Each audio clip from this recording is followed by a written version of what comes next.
I think I was upset. I felt attacked. You felt attacked because I celebrated the fact that you had got your camera working. You want me to pink you up? Brown you down? What you want? Oh my god, stop being weird. Banana, make him stop. When have I ever demonstrated the ability to make him stop? Why didn't none of us have power? Yeah. Right, let's get started because I don't know how long this is going to survive. Also, I knocked my camera off my glass bottle and had to put it back. So yeah, I was going to say, is the glass bottle melting? It's so hot.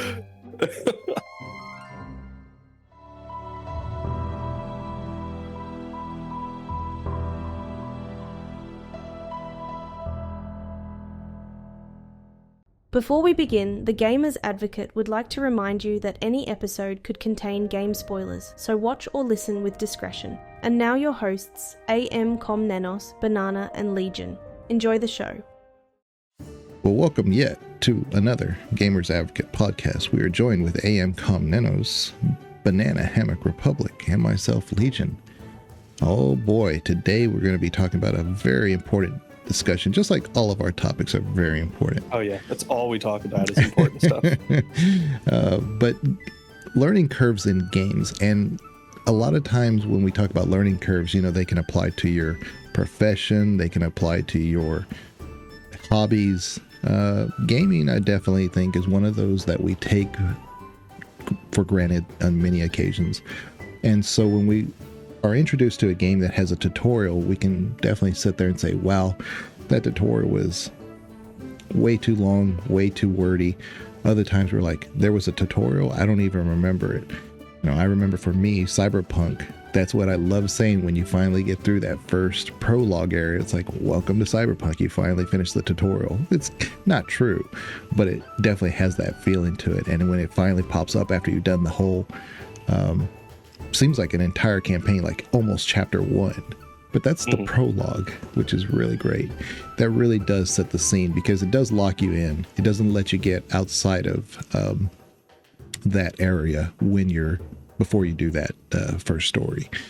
But yeah, there's a lot of games that really kind of impress on you, whether or not you should do this, do that. Other games are say, you know what, you'll probably figure it out as you're doing certain things. And it was funny because when you brought up Cyberpunk and that kind of tutorial sequence, you get the actual like tutorial in the chip that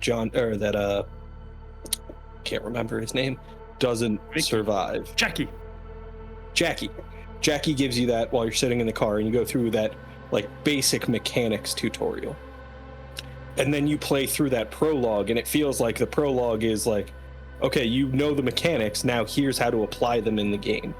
I think there are plenty of games that do that, and I was just thinking of Code Vein, because a friend and I are trying to start our co-op playthrough, and so she said I was able to skip the tutorial, and I was like, were you? Because immediately following the very basic mechanics tutorial is a tutorial sequence where you play through the game, and you have to play solo, and it kind of teaches you how to apply the mechanics that you were taught in that functional tutorial. And I think that's a pretty solid way to kind of convey to players how the game is going to work. Because a lot of us will see that tutorial, that initial functional tutorial, and be like, I'd prefer to just figure it out. Like I can understand pressing a button and then learning what happens when I press that button. So I don't need that kind of tutorial. And when it comes to things like RPGs, building out your character, choosing like a class, and then styling your character to suit a certain play style, that's something that I kind of think the fun of the game is figuring that out. So I don't need a heavily detailed tutorial with walls of text explaining to me, you know, the core mechanics of your game. But that follow-on sequence where it's like, all right, hey, everything's kind of scaled down a little bit. It's relatively easy compared to what the rest of the game is going to be. Just kind of get your bearings and figure out how this game is going to work for you. And then the game opens up and it would normally be tremendously overwhelming without that initial kind of, all right, you got this. Now let's get into the real game. I think that's a pretty solid way of doing it. That being said, I do love the idea of letting experienced players or players who are doing a second playthrough or something skip everything. Yeah, I think the issue with learning curves is that, and tutorials in gaming, is it's a very, very awkward thing to actually do. It's actually not that easy. I think most tutorials aren't as useful as we'd like to think they are, unless you're really, really struggling with the basics of controlling a game, in which case they definitely have some value. Generally, tutorials are not a particularly useful way to learn how to play the games, because the very definition of gameplay is the emergent nature of it. It's the way that it's constantly changing. It's the way that it adapts to you. You're very rarely going to find yourself in more complicated games in exact situations the tutorials lay out for you. Oftentimes, the best thing you can do is just get out there and be introduced to mechanics slowly. So I think that's the way that generally you're going to find the best tutorials are done. It's games that let you slowly build up your understanding of the game through small and manageable bite-sized pieces, rather than tutorial hell. I think this is where a particularly bad example of them come in, which is the games, I can't remember the name of the studio, but it's the games Crusader Kings, Stellaris, Europa Universalis, those. Strategy games generally aren't that bad at this. For example, I think Civilization actually does them very well. And it's due to the very, very manageable start it gives you. Hi, have one settler, have one warrior, or whatever. If your faction has something special, maybe it's slightly different. But generally, it's just, you start with this and this. Good, you've got 2 things to do. And in 20 minutes, you might have 3. And in an hour, you might have 5. It's all very, very chunked in that way, introduced to new mechanics and new characters. You don't and everything start. that you want is kind of tied to, like, okay, unlock this technology. And so you have like a path to move forward that's communicated to you one step at a time. Absolutely. And that's the key part. It's the one step at a time. And the joy of games like Europa Universalis or Hearts of Iron or any of those from that studio is that it doesn't do that in small steps. It gives you this big, wild world out there to play with, but if you don't understand what you're doing, you really can't play with it. So they're very, very tough games to start. And they all come with tutorials. And those tutorials are, with no exception, fucking awful. They are incredibly badly designed. It's just going to be 15-20 minutes of staring through the menus and being thrown information at you. And that's all they are. It doesn't work. A good tutorial, to my mind, is, let's pick one of these 2. Let's go with Shadow of War, the Lord of the Rings game. It starts you off with a very small amount of abilities. It sends you to a small contained area where you can fight a small group of enemies, which are all very, very similar. And you're going to beat them. Well done, you did great. And then we're going to take you somewhere else. We're not telling you it's a tutorial. We'll get introduced now. Maybe one of the enemies now has a bow. Oh, okay, so how are we going to respond to that? Next area, we're going to introduce you to the idea of traps. Good. But we're not telling you it's a tutorial. We're not doing that. We're just leading you step by step through this, and you're learning one thing at a time. And all those things that you learned in tutorial 1 are still relevant in tutorial 2 and 3 and 4 and 5. That's not the case in those Europa Universalis tutorials, where it's now we'll learn trade. Now we'll learn war. Now we'll learn whatever it might be. All of a sudden, I just think, hold on, we're in tutorial 4. What the fuck did I do in tutorial 1? How do I quick save again? Simple as that. These ideas just get forgotten, left behind. And it's a hard thing to do, to really create a good tutorial for your game. And I think it's going to be almost always easier to find bad examples of it. But a good tutorial for a game probably shouldn't feel like you're actually playing a tutorial. It should feel as though you're playing the game. And that's it.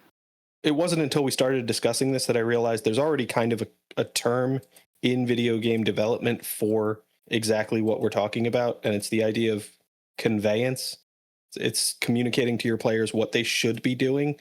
And I think when we initially brought this topic up, I was trying to say that there is a difference between like communicating what your game is trying to accomplish and communicating how to be good at the game.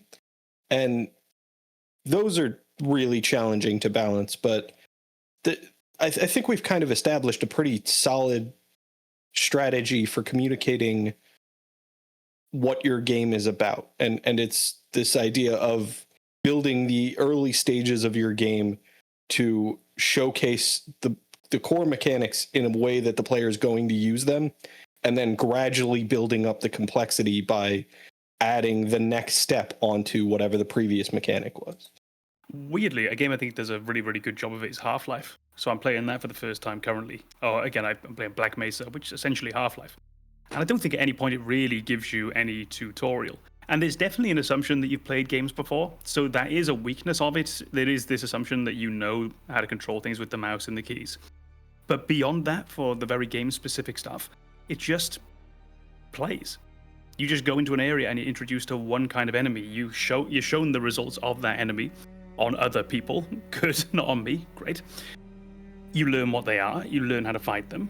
You pick up an appropriate weapon for them. You move on a bit further. Now this enemy, you see the effect it has on other people, and it becomes a new enemy. And you're shown a way to deal with them, and it just builds up over and over and over. And these enemies, again, keep showing up throughout the game. I haven't got, as far as I'm in the game, about 7 or 8 hours in. So I think about halfway, maybe a little bit further. And I haven't got to a point where those first enemies are gone. You still find them. You still run into them. So you still get that little muscle memory feedback of, oh, it's those guys? Okay, 6 hits with the crowbar. Okay, oh, those ones, 5 hits with the crowbar. Oh, those ones, they still jump at me. So you still have this relation to what you learned earlier in the game. You're not forgetting things. And I'm at a point where I feel as though I really understand the game. And it was never a tutorial. It just really patiently introduced the mechanics and let me play with them all the way through without really ever leaving any behind either. I don't think that game has something where I've done it and then not done it again, if that makes sense.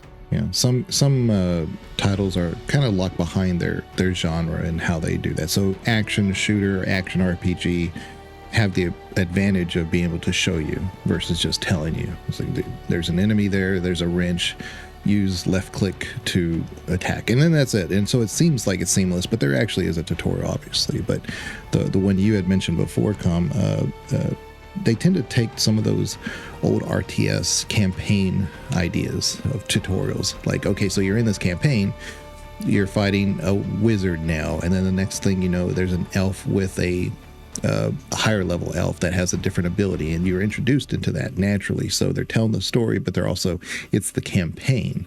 So they're slowly increasing the difficulty and the strategy of what you're doing. And then when, of course, you're playing 1v1 or 2v2 or whatever you're doing, all those are unlocked for you. So that way you know how to address those.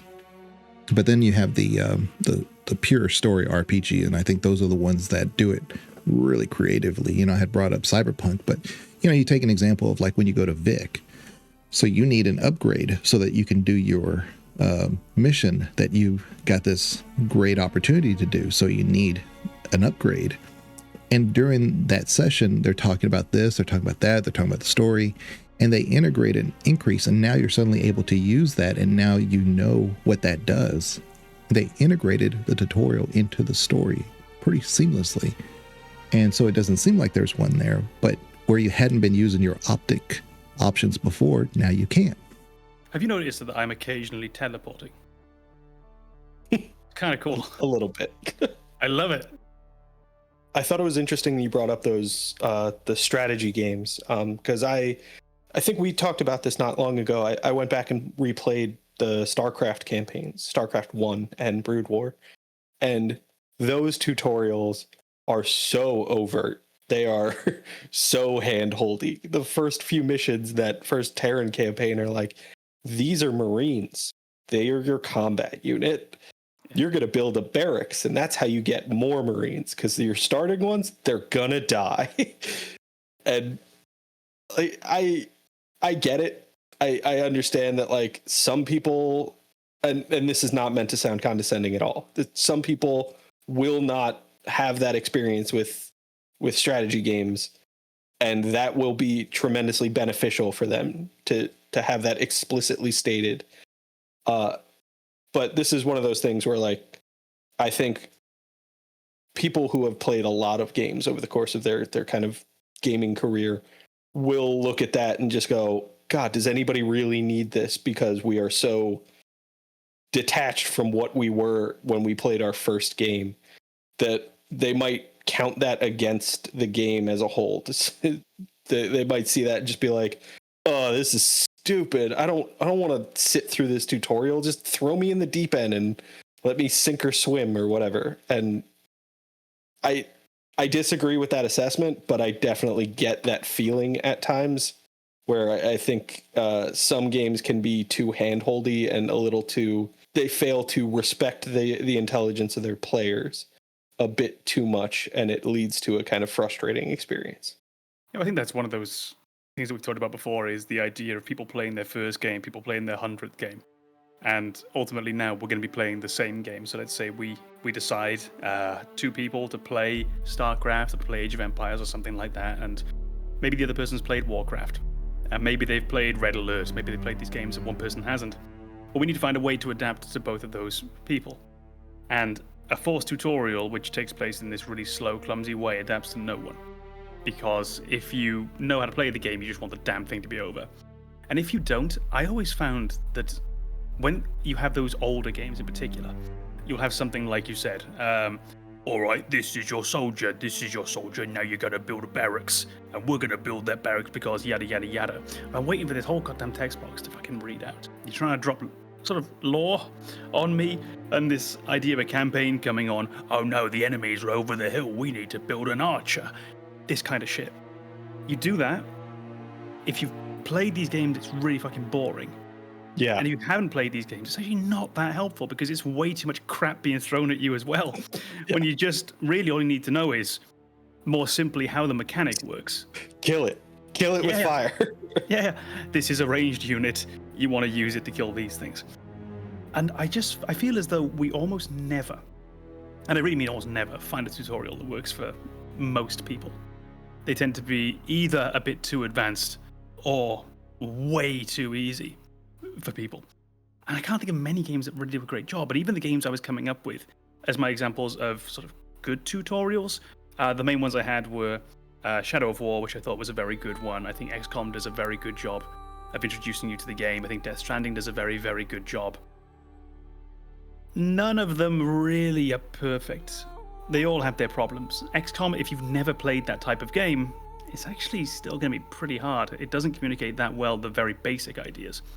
The way that tutorial works essentially is when you start, you fight one kind of alien, and then maybe you get 2 missions like that, or maybe just 1.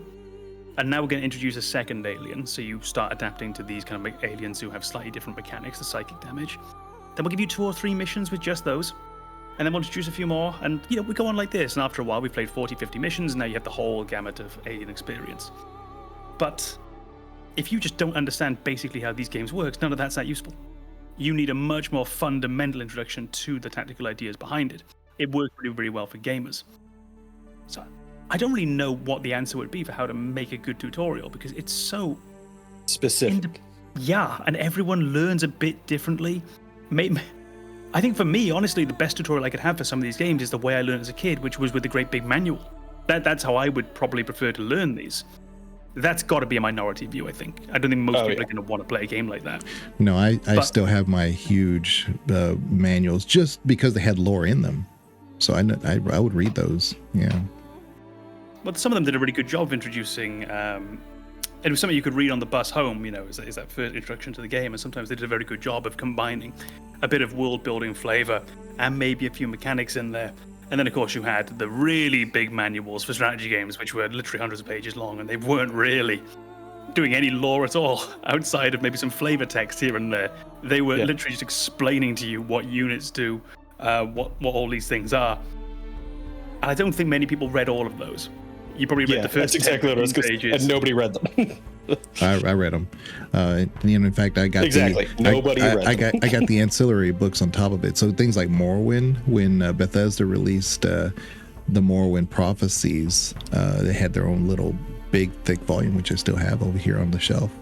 And it's presented like a story. Like, here's what's going on. Here's the story. Here's this character. Blah blah blah. And it's also giving you some tutorials and stuff at the same time within the book, within the guide. That's a very different thing to what I would have meant. I'm talking about those much drier ones, which are more attributed to things like strategy games, where you would just go through and it was just numbers and detail, and it wasn't flavor text. It wasn't fun to read. It was more like an engineer's manual. It was more like a software engineering sort of requirements document than anything else. But see, back then, of course, we had the box. It wasn't digital, so everything was box. So the things that came with it, I read everything. To me, it was a whole presentation. So I had the jewel case, I had all the little inserts, I had whatever game is coming out in the future, it would be a little flyer for that. I read the whole thing, including the tech stuff on it. That's just me. That was something I did. I will say though. Oh, no, you're right. That was just you. Yeah. the Civilization games though, because I played a ton of the first 4 games, specifically 5 I did some. There's a lot of things that happen in the Civilization series that has changed so much, so it's hard for me to like say this is how they did it in that game or this game. It's because some units aren't even in other iterations. So for instance, like the worker, they don't tell you anything, but the worker is something you use all the time in those early Civ games. And they actually had a hotkey that allowed you to specifically automatically upgrade roads. And that's what I wanted. I wanted my roads upgraded so that I could get commerce and or warfare or whatever, my troops moving faster. The people could move across faster for, future turns and whatnot. But they introduced the worker and the things that they could do, but not necessarily that specific thing. It was kind of like when you were in, I think it was like Control R, Control G or H or something, and it would specifically focus only instead of just automatic upgrades and look around and say, okay, let's assess and what would be the best for your play style or whatever you're trying to do in this map. You could say, I just specifically want to upgrade farms. I want to specifically upgrade roads, which is what I did. They don't tell you any of that stuff, but that's the difference with those Civilization games, those strategy games, is that they're kind of intended to be played over and over. So when people have a hard time they've said, I didn't really get into Civilization, I couldn't get it. I totally understand, because unless you're the kind of person that's going to want to dive a little bit deeper below the surface, it's probably not really for you. So I think I'd probably disagree on Civilization. That I think it's one of the set of strategy games that actually appeals to a much wider audience than that. There is the very surface level understanding that you can gain just by playing the game, and it's more than enough to get you all the way through to win games. Probably even on higher difficulties, because the main thing that you'll find, in my experience I'm talking sort of Civ 2 through 4 here, so that's my main experience is CivNet and 2 through 4. Most of the hidden things, the extra information that the game offered you was automation processes. It was just ways to make your life a bit easier, to make the turns go by a bit quicker, so you didn't have to, like you say, tell every individual worker, okay, this turn we're going to go and do this, or wherever it might be. It was really just time savers. I think that's what made Civ quite unique in that regard, in a way that something like Crusader Kings isn't. Crusader Kings, it's almost impossible to play that game without having a much deeper understanding of the systems that are available to you. Whereas Civilization, you can pretty much play the whole game and do everything you ever want to do with just the simplest, keeping your hand off the keyboard, doing everything with just your 2 mouse buttons, the left click and the right click. And you play the whole game that way with just what's presented to you in the game. But for those people who do want to dive in further, there is then a whole world of things that you can actually do beyond that with, like you say, with keyboard shortcuts and with essentially building macros into the game just to save your energy and give you a chance to personalize the automation. Yeah, one series that is totally different from that, though, is Anno. Anno is not forgiving. Anno is fun, but it is not forgiving. There's so many details. It's like games within games in that game. And it's one of those, like, if you love that type of civilization building culture, that's great. Because I think it's Anno 1600? The colonial one? It's really great. But then once you build your own little city, you realize you can build a whole trade network. You can build a city in another area. This is Legion tying everything back to money again. This is not the first time that this has happened where we've discussed a game and you talk about the economy. And it's just like, come on, Texas, tell us more. Even when you finish, when you think you've learned the game, the game never tells you, oh, by the way, there's this whole other method of exploration and way of playing. It never really presents it. It just says, oh, here, you research a hot air balloon and suddenly there's a whole world in front of you and you don't know how to do any of this stuff. Well, it's in the Hearts of Iron, Crusader Kings, Europa Universalis family, which expects you to realize that when you're going to play this game, it expects you to know that you're going to have to read a manual. Okay, admittedly, they don't come with manuals generally nowadays, but the in-game documentation, wherever it might be, you're going to have to go online and find people to teach you how to play. I think another game that has a very similar thing, and it's a weird one because I think it does do an okay job of introducing players to the game, but it doesn't do a great job of it, and it's very non-intuitive, is Monster Hunter. And this would go for pretty much all of those games. It's very playable if you decide to just pick up one weapon. You say, okay, forget this. I'm going to look at the difficulties. I'm going to see which weapon is technically the easiest to use. So I'm going to play Lance and Shield. Bam. I'm going to learn how to do 3 moves. You can probably play most of the game that way. And it does a fairly good job of making sure the enemies that you're meeting are relatively straightforward as you're playing the very, very beginning of the game. Particularly a game like World, which I played the most of, you can go and actually test yourself out on the small local enemies, then you can advance and do one of the smaller bosses. Maybe then you advance and fight one of the big bosses. There is this path. But most of what it does isn't really taught to you. You just figure it out. And you're only going to do that if you're A, a certain type of gamer, and B, with a certain type of gaming experience. If Monster Hunter is going to be one of your first games, it's an awful video game to start playing. You're never going to get a chance to get in and really enjoy it and love it. If Monster Hunter is your 50th game, you might have a good chance. If a Monster Hunter game is your second of the series because you've played World and now you're playing Rise or whatever the case may be, perfect. You probably know roughly what's going on. That's great. You learn the few new little things and that's it. But it's incredibly un-user-friendly. And the weird thing is, it looks like it would be a user-friendly game. Just when you look at the surface value presentation of it, you think, oh, look, this is cute. Look at all the food. Look at all of the fluffy monsters. Look at all of the little pal friends that we've got. Look how big everyone's smiles are. Look how happy everyone sounds all the damn time. I hate it. This... You don't like Gemma? What? It looks like it would be acceptable as like an early game for someone to play. It's really not. And on the other hand, I think Hollow Knight doesn't look welcoming, but would probably be a really, really good game for someone to learn gaming. And I wonder if that whole family of games actually might be. If Metroidvania-type games are great introductions to gaming. The relatively simple axis that you play on, just that sort of X and Y, the way that you unlock new areas, one ability at a time. The abilities tend to be very distinct and defined, and they've got these really clear, okay, this is for this feel to it. I wonder if maybe those are the perfect games to learn, and essentially the way that they function as tutorials to themselves. Yeah, arcade games tend to lean into that because Ghosts and Goblins, one of the hardest games ever made on Battletoads, but it's very arcade. No, but no, there's nothing saying press A to jump or whatever. It's just, you just do it, you know. Well, not forgetting on those arcade machines, the button was often labeled.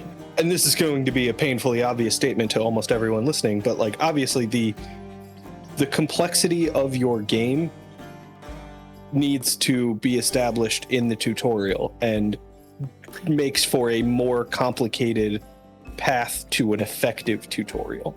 So if your game is jump and shoot man, like Mega Man, you can do a pretty effective tutorial in the opening sequences of that game.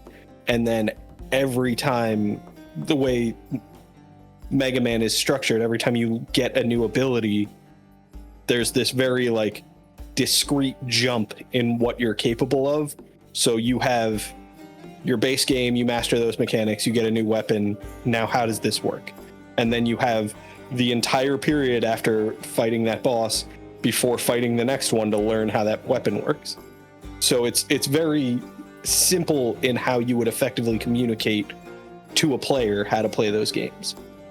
And I realized as we were talking about this that I'm probably drawing a lot of my insight on this from a video I've already watched on this topic, which is the sequelitis about Mega Man, which does talk about a lot of like how you communicate how to play a game to a player. And you don't need those archaic button map scenes that they used to show during loading scenes, which is like, all right, here's your controller, this button does jump, button does change weapon, all of that stuff, because nobody retained any of that information the moment the loading screen disappeared. You're like, I remembered one button. I have to figure out the rest of them now. But I think that video was also made about primarily those more simple games. And when you get into a game like Civilization or one of the more complex RTS games, there's a lot of just general complexity in the gameplay of those. And those games get into a different area of this kind of learning curve discussion, which is, this is how you play the game against a computer. This is how you do the fundamental mechanics of the game. There's not really a tutorial on, this is how you play the game well. This is how you prioritize building up your army. This is how you handle a Zergling rush in StarCraft. That was never communicated in the tutorial. It was, here's the basic mechanics, you go figure out how to be good at the game. And I think that's an older mentality for game design. I think the idea of you go figure it out doesn't really exist as much as it used to. There are still games that do it. I think the Dark Souls series kind of leaned into that as, here's the bare bones mechanics, you figure it out. But those games felt more or less like a 3D Metroidvania style. Analyze the boss, respond to its movements, use the basic mechanics. That's your strategy. For more complex games, and one of the ones we talked about earlier was Dead by Daylight. Dead by Daylight gives you a tutorial of the very basic mechanics of that game and does not tell you how to get good at the game. Does not tell you the numerical calculations that are going on behind the scenes to dictate, are you going to do a slow vault, a medium vault, or a fast vault when you're running at this gap? And then how do you start implementing those mind games into the chase? How do you convince a player that you're going one way and then duck behind cover, turn around without them noticing? That's all stuff you kind of figure out on your own, or you don't, and then you hate the game. And that's really where this learning curve discussion, I think, shines, is when you're taught the basic mechanics and you can't figure out how to get good at the game to the point that you just hate the game. Yeah. Well, I had mentioned before that the action games, the shooters, the RPGs tend to be able to lean into it a little bit easier without the pure tutorial, just because they're showing it, not.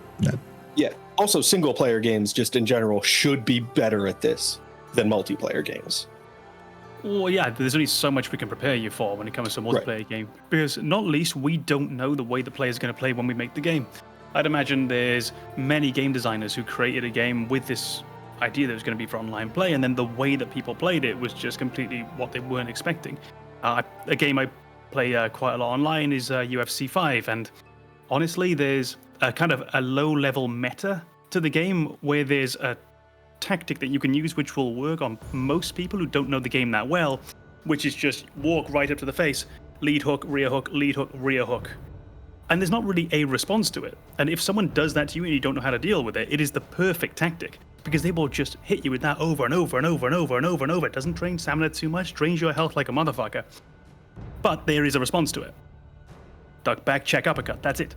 But if you don't know that, it's really awkward. You don't know what the hell to do in response to it. And I don't think the developers, when they made it, thought this is how everyone in that game until Division 13 is going to play. I think they must have thought people are going to be doing takedowns, they're going to be grappling, they're going to be doing submissions, they're going to be doing high-level kickboxing. No, hook, hook, hook, hook. And they had no way of knowing we were going to do that, so they can't even adapt us to it in tutorials or anything like that, because they don't know what the public is going to look like when we get our dirty hands on the game. Yeah, this is very much the time to penis discussion. This is anticipating your player's behavior and how they are going to misuse your game.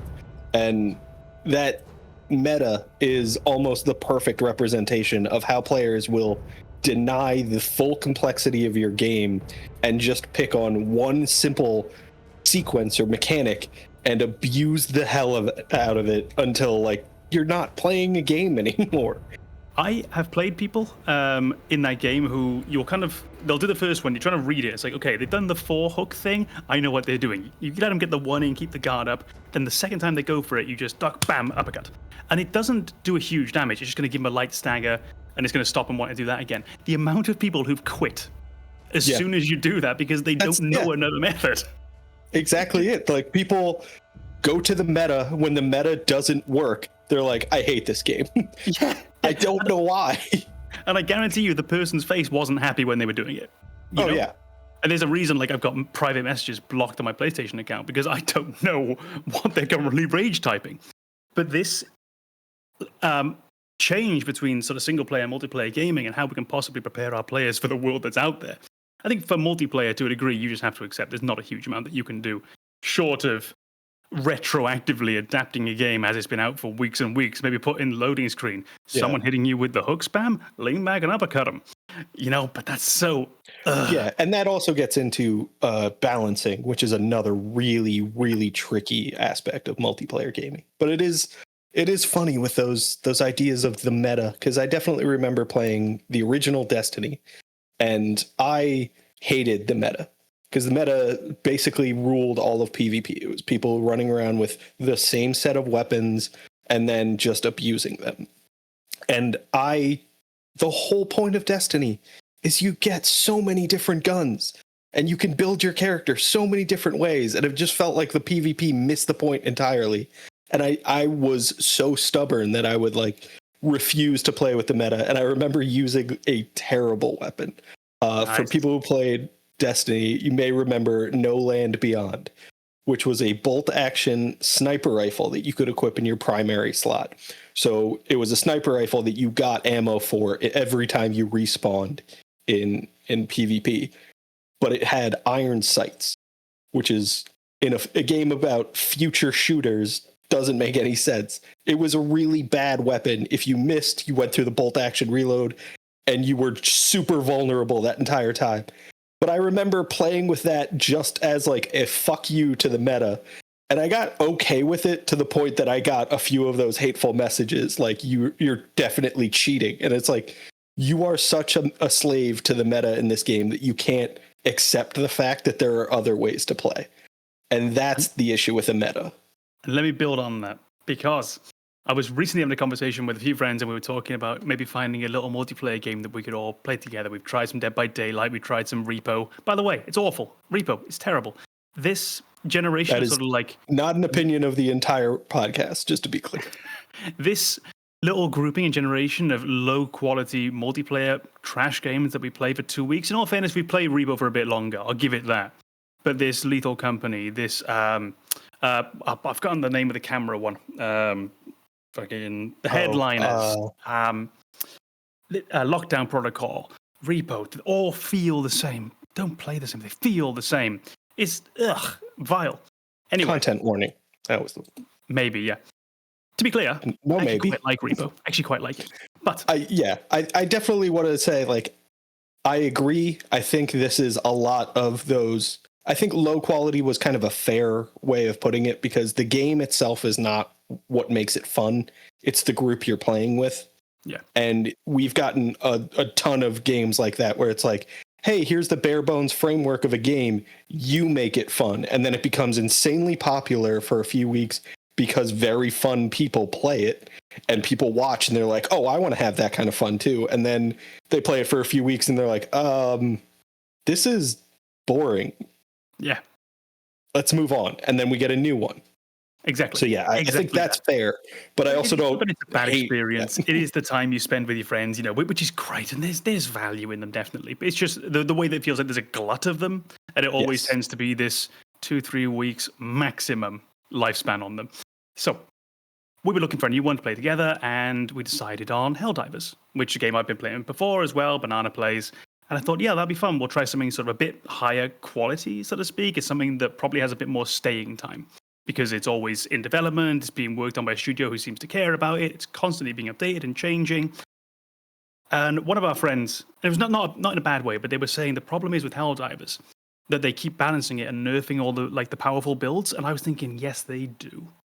I love that. I don't Because know if that's a problem. Yeah. Give me this, because I love the idea that one of us runs around with an all shotgun build. I love the idea that someone else out there is carrying exclusively explosives. I love the idea that someone out there is carrying a heavy machine gun, a light machine gun, and a machine pistol. This is brilliant. I think it's hilarious that the first one you went to was all shotguns, which is the one thing that Helldivers has never buffed into viability. Their shotguns are so poorly designed, they make no sense. Because like in every other game, your shotgun is good for two things. It is close range damage and armor penetration. And in Helldivers 2, there is no shotgun that has medium armor penetration, and they all do shit damage. My build. Let's go. Hashtag the meta.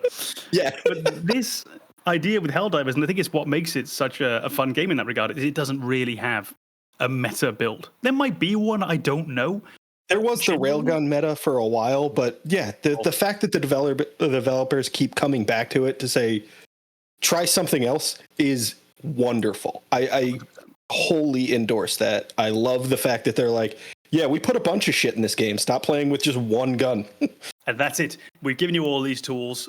Borderlands, I don't want you using 2 guns. I want you using 1,000 of them. It's that idea, isn't it? We've gone to the time and effort to give you all these tools. Have some fun with them. Just to pull us back onto the learning curve, because I did pull us away from it a little bit, and it's going to be back to single player. And it's a different aspect of learning curve. I think you also have to consider how a game teaches you how to play the game, mentally speaking. So I was thinking of 2 different games here. One is already mentioned. I've frozen, so let me just take a pause, get my camera back, and then I'll carry on from the same thought. Yeah, Legion, do you want to just pretend like Com is no longer on the podcast? Before we begin, the Gamers Advocate would like to remind you that any episode could contain game spoilers, so watch or listen with discretion. And now your hosts, Banana and Legion. Enjoy the show. Welcome to yet another episode of the Gamers Advocate podcast. We're joined with not AMKomnenos. Today we'll be talking about XCOM. XCOM. No! No, not my thing. All right, I'm back. So, gonna carry on. What were we talking about? The mentality. I was going to talk about the mentality the games are teaching you. Yes. So a game has to teach you how to play the game in the sense of not the controls, but in the sense of the mindset you're supposed to have. And the 2 games I had in mind, the first one we have mentioned already is Death Stranding. I think when you are given the controls in Death Stranding, essentially all you get to do at the very beginning is you are told to walk from here to there. That's it. Well, yeah, but that's the entire game, right? It's establishing the exact tone of what you're going to be doing. Perfect. So it gives you the idea this game is going to be slow. There's not going to be a huge amount happening, but it sets you up with that right mindset, which I think is very important for a game. If you give us the wrong tone to begin with, and all of a sudden we don't meet that tone later, it's a problem. The other game which I think does the best example of this, and it's a series, it's the Soulsborne series. You're going to die, and they let you know very, very early that's going to be the case, but also it doesn't really matter. It gives you a sense of how low stakes the idea of death is. And they all start, I think it's Dark Souls 1 starts off with the Asylum Demon, which is going to kill you very quickly, but you're going to start just outside where it was. Dark Souls 2 I haven't played, don't know. Dark Souls 3 starts you off with Irex Gundyr, and you have a bonfire just around the corner. Bloodborne starts you off with the werewolf, and actually that death is pretty much obligatory to get the story started. So, perfect, introduce you to the idea, and if you get past the werewolf, don't worry, there's the first group by the bonfire who are going to say hi later. Elden Ring introduces you to the Tree Sentinel directly outside, and the main area, which teaches you you're going to die. Skipping one in Elden Ring. Very first death. Yeah. Yeah, I cannot remember what the name of that enemy is right now. Kind of spider or something. The Grafted Scion. Yeah. All I could come up with Scion, and it was like, nope, there's more to it. It's not a car. The Grafted Scion, there you go, which gives you that idea of, yeah, you're going to die. And again, like in Bloodborne, it's actually necessary to get the story started, because without that, you don't get to... Oh, well. If you do beat it, you die immediately after anyway. But without that first death, the story doesn't begin. So we're teaching the players not just how to play in terms of the buttons, but how to play in terms of what mindset should you have going into this game. What should you be trying to do? If our tutorial has you just about sneaking through situations, managing to survive, the game's telling you you're going to need to survive every situation you go into. I think it's something like Uncharted. You're not supposed to be dying in that. At the other hand, Dark Souls, you are very much supposed to die because that's how you learn how to dodge. The only way you're going to learn how late can I dodge that big attack is if you wait a little bit too long and get hit by it. Dark Souls is the DBZ abridged of games. It's hit you until you learn to dodge. I feel like that should be a mod for every Dark Souls game. For every like powerful attack with one of those like weird timings where like you start panic rolling and then you're like, oh, well, I screwed it up already, need to continue panic rolling. Every time that lands, the game should just scream dodge at you. I can remember the amount of times I fought Morgoth or Margit in Elden Ring, where he's got like these 7 or 8 hit combos, and you've slightly mistimed the first dodge, and you've just resigned yourself. Well, I'm getting hit with the next 8. Yep. This is my life now. This is where I live. Every time you start panic rolling, that's exactly what it is, because there is no single panic roll in Dark Souls. At no point do you panic roll and then just like, okay, no, settle down. I'm being silly. Yes, it's very much panic roll, dead. What it reminds me of the mentality is, if anyone has seen Parks and Recreation, there's a scene where Rob Lowe is looking into the mirror just saying, stop pooping. Yes. Just stop panic rolling. And you know every single time you push the button, bad, why am I doing this? Why am I doing this? Why am I doing this? And the funny thing is, we're talking about this whole learning curve. Dark Souls immediately communicates to you that is not how to play the game. It punishes you for panic rolling every time, and we still don't fucking learn. It's like 170 hours later, 6 playing Dark Souls 3. Oh, baby, I love a panic. But all of them have their roots in board games. And the board games themselves are interesting because if you look at the rules of, like, say, Monopoly, what makes Monopoly not fun, of course, it's not... rules of Monopoly. 2 things make Monopoly not fun. It's people not knowing the rules better than their own house rules, and the fact that the game isn't meant to be fun in the first place. Right. 2 things make it not Right, fun. exactly. Oh, you mean the game named after a financial crime isn't supposed to be fun? A game that's supposed to be a moral lesson isn't supposed to be fun? Who'd have thought? Well, then I'll bring up chess. So chess also is one of those... People add their own shit house rules. Yeah. It's an awful game. So if you bring up like chess, you know, as you had mentioned with the online game that with the WWE, it's you can beat somebody real quick. You can beat somebody in 4 moves in chess, and if they refuse to alter their method of playing, you're going to beat them in 4 moves every time. If they ever move to the right, it's over. So my point here is that all these games have certain roots. Want to communicate? You can beat somebody in 2 moves in chess if they're that bad.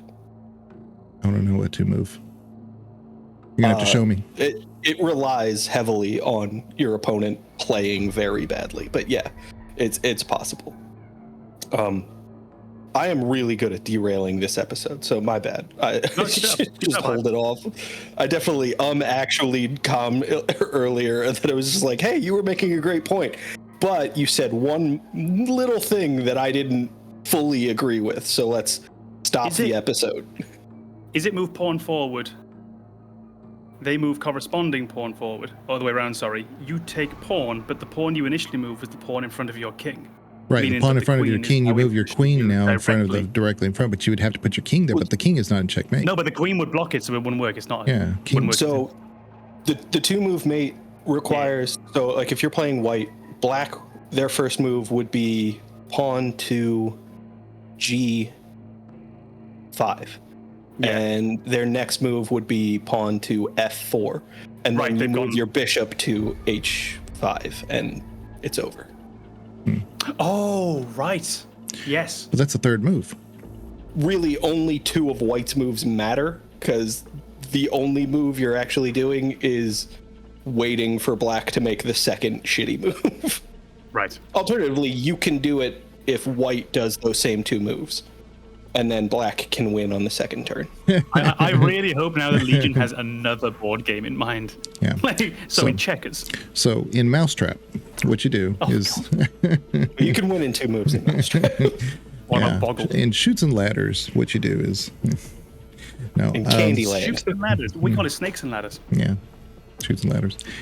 So a lot of these early games, with the exception of the narrative games, and that's where it got kind of... It was the Wild West when it came to that stuff, because you had to like type in insert key, and if they gave you 3 keys, you had to say like the round key, and it was hard to tell with those pixels and stuff. So the tutorial system back then was basing a lot of the things that you did based on board game experience. It said this is kind of how we did it, but we always did it with other people, the co-op thing. And that's kind of what you were saying, is that some games aren't necessarily interesting of their own, but that's why, you know, games like Helldivers, that, first of all, like I said before, an action game that kind of like shows and doesn't have to tell it as much, but you do have other people who are playing with you to kind of help you through that. If you don't know, you can easily ask. They're just a voice chat away. Because all of those like story focused games, they have you the characters communicating to you as if it's just a normal conversation, and then there's that one line where it's like, press this button to do this in-game action, and you're like, you were just talking about how the rebellion is struggling and we are in desperate need of support, and then you told me to push a button on my controller. We are not having the same conversation in those 2 sentences. Yeah. And as in, you tell me this in real life, and how would you even think of responding? Now put yourself in the character's shoes, being told to push in the left analog stick. I've only just learned you can do that.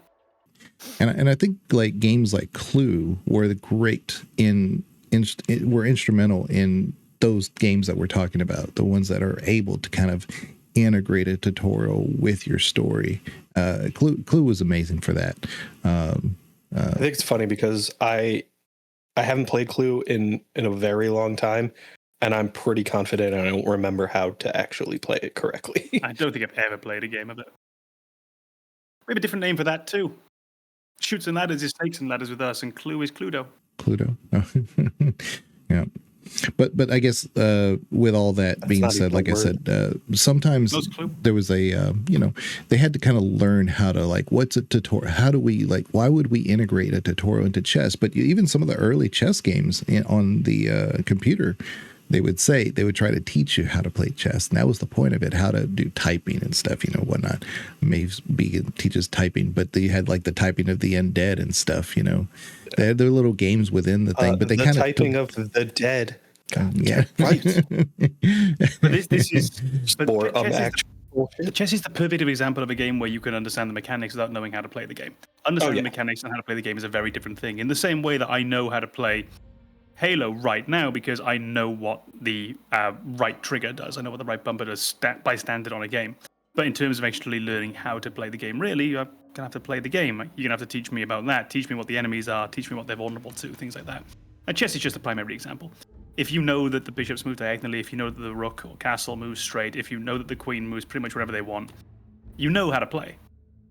You just don't know how to play the game yet. Yeah.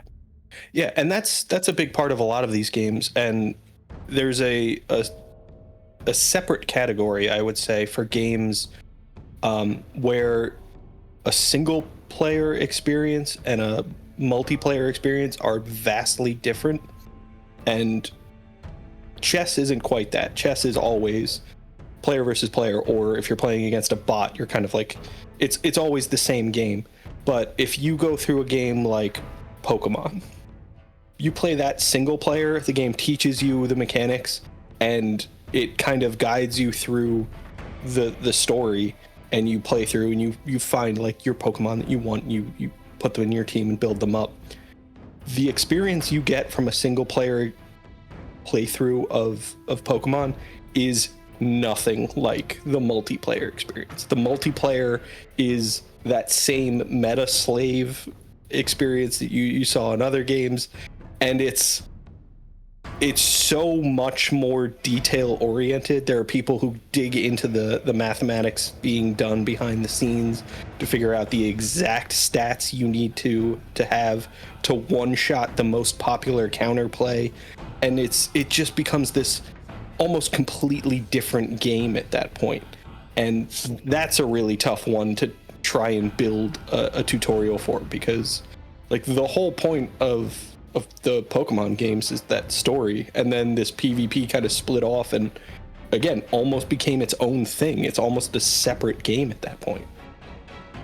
I just want to add one tiny last little tutorial detail that I love. It's just a tiny detail you find in some games, and I think it's really cute. And for a while I didn't notice it was happening. And it's when a game is initially doing the setup, introducing the character, that kind of thing, and maybe for some reason your character can't really fully move, they're just waking up, and the game will say something like, hey, look up. And then the game reads whether you tilt the stick down or you tilt the stick up to see whether you prefer inverted or normal controls. It's just a tiny little thing, but I love any game that does that. It's one of my favorite cute little moments, which every time you see it and notice it, there's just a little glow in my heart every time. Oh, you're finally awake. I like that. Oh, yeah. That's what I thought of when you said that. So. The phrase that comes up all the time from the community is, well done, you completed the tutorial, now it's time for the real game. I'm like, oh, shut the fuck up. Like, every single time, I don't know why, but that absolutely like chaps my ass. Yeah. I mean, it is kind of accurate, though. I know, but that's the shit bit. Like, it's like I haven't even got any way to healthily vent what I feel about it and respond because it's kind of true. But it just chaps me every time. Yeah, I think Monster Hunter, and this is just one last kind of point I wanted to make, is Monster Hunter is that other side of the coin of those games that are a different experience with multiplayer, because Monster Hunter is very much one of those games where like the community is how you learn the game. Playing with friends and figuring out like how to fit into a team, and usually just being in a voice chat or whatever it is with other players is your mechanism to learn more about the game and like learn things you didn't even know existed, learn strategies, learn how to play the specific play style that you selected with your weapon or whatever. I think that's another kind of unique thing that was brought into gaming more recently with, you know, the internet and the way multiplayer is enabled, is that a lot of developers can kind of rely on a community to supplement their efforts to teach their players.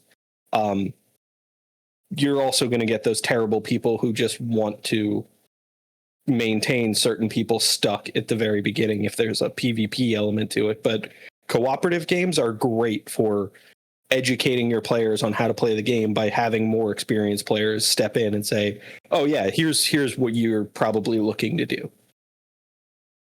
But you have to find that balance between when you're teaching someone or being taught how to play, you have to find the way that doesn't ruin the learning experience. For example, Dead by Daylight. I know how to play Dead by Daylight. No, not a good example. That's a bit of a more difficult one, but Phasmophobia. I've played Phasmophobia with a few friends, probably played about 20, 25 hours. I'm not particularly great at the game, but sadly there's a whole bunch of stuff that I know you shouldn't do, even though it sounds like the right thing to do, just because I've had someone tell me while we're playing, no, actually in the systems, it's this. You shouldn't do this because actually you think this would help, but it doesn't. And it takes away a lot of the fun of that game. And you don't really remember it because you didn't learn it. You were just told it. Yeah. So you kind of sticks in the back of your mind a little bit, but you don't really have that learning moment and the appreciation of learning of the, oh, right. Obviously, I should light the crucifix or whatever it is in my hand. Otherwise, it's, oh, no, sorry, I should have it actively in my hand. You know, whatever it is. You know, the crucifix that you set on fire yourself. Obviously, I should have it in my hand actively when there's a hunt on, because that's what's going to stop it. It's not enough to just have it with you. Obviously, I've got to be more careful with the Ring of Salt. Obviously, the more I play, I realize that certain ghosts are going to chase you more around the house and not just here. But when you're just kind of told it by someone who say that, oh no, this one ghost was active after 3 minutes and not after 4, therefore it has to be a ... and it's going to be in this room. And yeah, that's a tricky one to balance, because that is really on the type of people you play with. And there's really no way for a developer to kind of intervene in that moment and be like, let's not ruin the entire experience of the game by explaining it. But I get it. Like, this is about your motivation. A possibility with that. Yeah. It's just something to keep in mind. If you're ever showing someone a game that you love and you want them to love it too, let them learn it a bit themselves. Yep. You wouldn't, maybe you would, but you wouldn't normally sit next to someone watching a film that you love and say, watch this bit, it's really good. I mean, maybe you would, but you shouldn't. What the fuck was I doing? It is funny because there was a game series that was ruined for a friend, a game series that I loved because one of our mutual friends wanted to join us when we did his first playthrough. And our mutual friend just wouldn't shut up and would like over explain everything and take all of the learning away from my buddy. And now I don't get to play Borderlands with one of my closest friends in gaming because the first time we played any Borderlands, somebody was just like, "Oh, do this. You'll want this gun. You should choose this skill tree path." And it was just like, dude, just let him play. Like, we're all gamers. It's not like he needs to be handheld to that degree. Just let him play the game. And most games generally are quite forgiving. Generally. There's some that aren't. Hey, souls. But generally, it doesn't really matter which skill tree path you're going to end up going down if you make some wrong choices here and there. Most games, you can get through them anyway because the developers know when they're making a game. We can't have the one path be complete shit. You know, we can't have the one be completely useless. They're not making a trap. And you might not come out of it with an optimized build. I've had very many times when playing Elden Ring or Dark Souls Online, someone will jump in and say, no, you shouldn't build like that. What's your build, etc. And honestly, I think the least important thing in Dark Souls is your build. Generally, if you can beat a boss with a good build, you can probably beat them without it. Because you've already learned enough. It's just going to take you more hits. It's just going to be a bit more difficult, and there might be a bit less room for error. Yeah. A friend of ours who recently played Dark Souls 3 with their toe singular and completed the game one toe on one foot, which just blew me away. If someone can do that, your build actually doesn't matter all that much. Sounds like an easy game to beat then.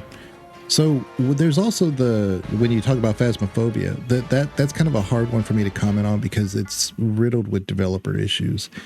Because I know a lot of people who, I don't play the game personally, but I know a lot of people who only play it on the gold or platinum level, and they constantly complain about how it doesn't make sense. They're doing everything right and getting the wrong answers at the end of the day.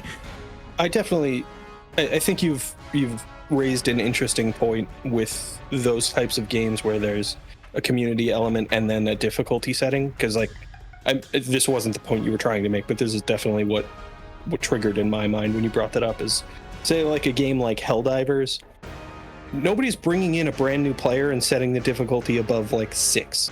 That's just like, that's how you ruin the experience for a new player. I still play on 6 and it's been months. Yeah, honestly, like this is one of my issues with Helldivers is I don't think the game is implemented in a way that they understand what they're trying to accomplish, because there is a necessity to play at higher difficulties, but the game very much feels like a silly little have fun kind of game. So when the higher difficulties are genuinely challenging and you have to be good at the game, and that's how you have to progress certain things, you can only unlock super samples above difficulty 6. Right. And then you use those to upgrade your ship. Now progression is locked behind skill, but the theme of the game feels very much like no, you're supposed to die. You're just out there kind of having fun with your team. In Helldivers, you have to be at a certain level to get certain rewards, which makes sense, but there's that weird idea of now the players who are really good at the game are getting all the advantages for playing the game. So now they're more gooder, and the players who are struggling more now don't get any of the help that they might actually need to play it. And it just reminded me of the mechanic in Gears of War for the active reload. So when you're playing Gears of War, you empty your clip, and then you reload your gun. I don't know why did the sound. Then you reload your gun, and you've got on the reload bar, there's just this little timer goes across, and you've got a little window on there. And if you push the bumper, in time with that reload, your gun reloads quicker. I think there might even be a little bit of extra damage, if I remember correctly, but it's a really small number. On the other hand, if you manage to get the timing wrong, now I think the reload bar just slows right down. Your gun jams for a second, you can't fight back. So there's a little bit of risk reward in there. The thing is, you don't ever need to. You don't ever need to. You can completely play through the entire game not doing that if you're someone who's not comfortable with the idea of having that moment to use the fast reload. On the other hand, if you are someone who is good at these games and can do the fast reload, well, you get a little bit of reward, a little bit of well done you, and the fight becomes slightly easier. but it's still always completely doable without having to engage with that. So it's a little extra mechanic if you are really good at the game, if you do have the reflexes, whatever, but you never actually have to engage with it. And I often find that with games, it can be difficult to balance that sort of risk and reward. And how do you reward a player who's playing really well? How do you reward / punish a player who's not doing very well? Because you can't punish a player who's not doing well. You can't punish a player who's struggling. Yeah. But can you reward them in the same way that you want to reward someone who's doing much better? But on the other hand, if we reward the players who are doing really, really well, now we're creating a gap between those who aren't doing very well and those who are. And we're making it worse. It's a bit like in real life when, let's be real, right? Look at all the people, like, think of places like YouTube, right? And think of large streamers. And think of people who get freebies in life. And you see Cristiano Ronaldo strolling in without paying to some big grand movie premiere or something. This is the last motherfucker in the world who doesn't need to pay for his damn ticket. Exactly. Like, this could absolutely go to someone else. So it's, where do you... to whom are you offering the rewards? How do you reward in some way a player who's really, really good at the game and make them feel like they're being really good at the game? How do you make a player who's not so good at the game feel rewarded for their participation, not punish them for not being very good at it, and give them some way to encourage them without knocking that out of balance with the people who are really good? Game design is hard. Yeah. And I've got not much else to add on top of that.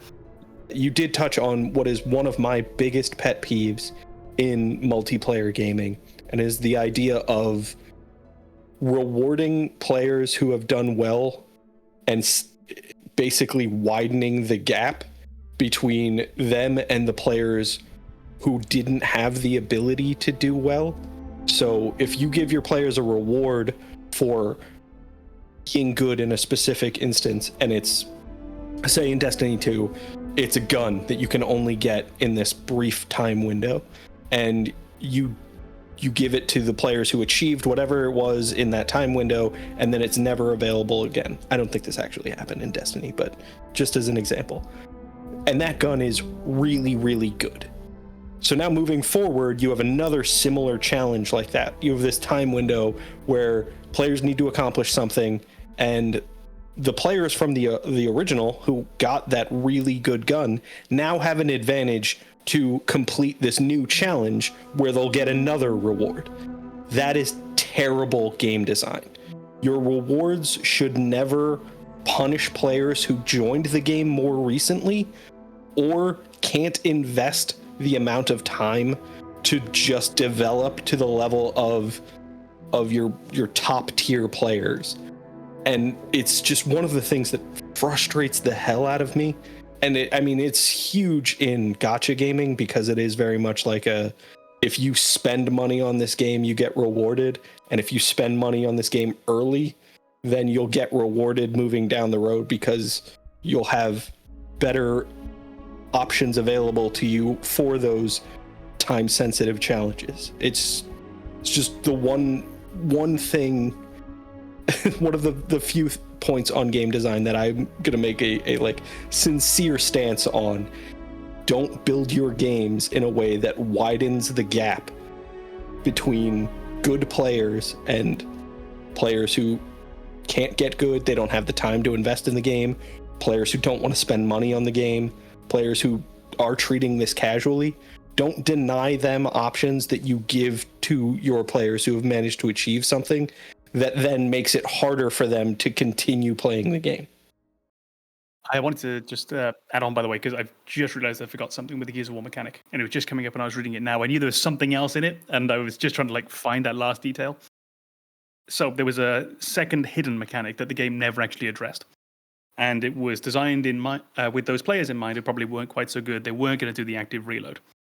The designers assumed that these people would reload less often, because if you know there's an active reload, and you know I can quickly get my gun back up to full ammo really, really quickly whenever I want. You've got 2 seconds in combat, you're probably just going to go, okay, let's go, bap, bap. On the other hand, the player who's not quite so sure, and that reload's going to take 3 or 4 seconds, they might not want to, so they're just kind of spraying and praying, and they're going to be doing a reload from empty more often. So they added in a small little hidden secret mechanic, which was the last bullet in your clip does more damage than any other bullet. And it was never something that was actually mentioned. And it's just the idea is those people who are really good at the game, they're probably never going to fire that last bullet because they're constantly going to be reloading. But the people who are a bit less experienced, they're probably going to actually be reloading from empty really often.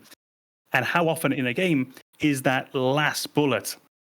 You're just hoping that it takes down enemies. So they're going to end up with more of those moments where their last bullet just on empty took out the enemy that was running for them. Yeah. So it's a cute little way of balancing that out.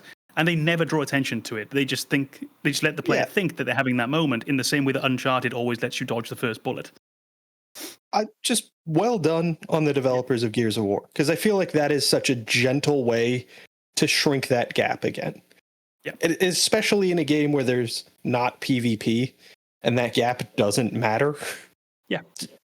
Good on you. All you want in your 2-player Gears of War, if you're running a co-op campaign, is for both players to feel like they're contributing. That's really it. You don't need much more. In terms of the gameplay, what you really want is the time with your friend. But in terms of the gameplay, you just want to feel like you did your bit. So when that last extra damage bullet that you didn't know about does take down that enemy just at that crucial moment, they gave you that. So well done them. Yeah, I agree.